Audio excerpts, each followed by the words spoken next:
Town दर्शन news, समाचार ही नहीं विचार भी। 16 दिसंबर सोमवार को महाराष्ट्र बंद का मिला जुला असर उल्लासनगर में देखने को मिला। कुछ दुकानें बंद रहीं तो कुछ खुली। वहीं कैंप नंबर 2 व अन्य कैंपों में दोपहर 1 बजे के बाद दुकानें खुल गई, क्योंकि शहर की प्रमुख व्यापारी संस्था यूएसए के अध्यक्ष दीपक चतलानी ने दोपहर 1 बजे तक बंद को समर्थन दिया था। वैसे देखा जाए तो कैंप नंबर 1, 3, 4 व 5 की कई बाजारें सोमवार को वैसे भी बंद रहती हैं। वहीं आरपीआई ए के उल्लासनगर जिला अध्यक्ष नाना बागुल में परबड़ी जैसी घटनाओं की पुनरावृत्ति न हो, इससे जुड़ा ज्ञापन एसडीओ व पुलिस विभाग को दिया।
जी दुर्घटना घडली भारतीय राज्यघटनेची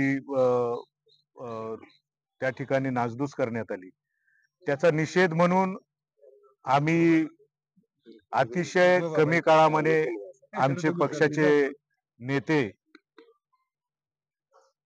माननीय नामदार Ramdasji Athawale Republican party of इंडियाचे राष्ट्रीय अध्यक्ष यांनी आदेश दिला आणि त्या आदेशानुसार आज 16 डिसेंबरला संपूर्ण उल्हासनगर शहर बंद करण्याचा पक्षानं निर्णय घेतला. शहरातले व्यापारी असतील, रिक्षा चालक मालक असतील, नागरिक असतील, यांनी चांगल्या पद्धतीने आम्हाला प्रतिसाद दिला. भारतीय राज्यघटना ही कुठल्या एका पक्षाची, एका समाजाची नाहीये.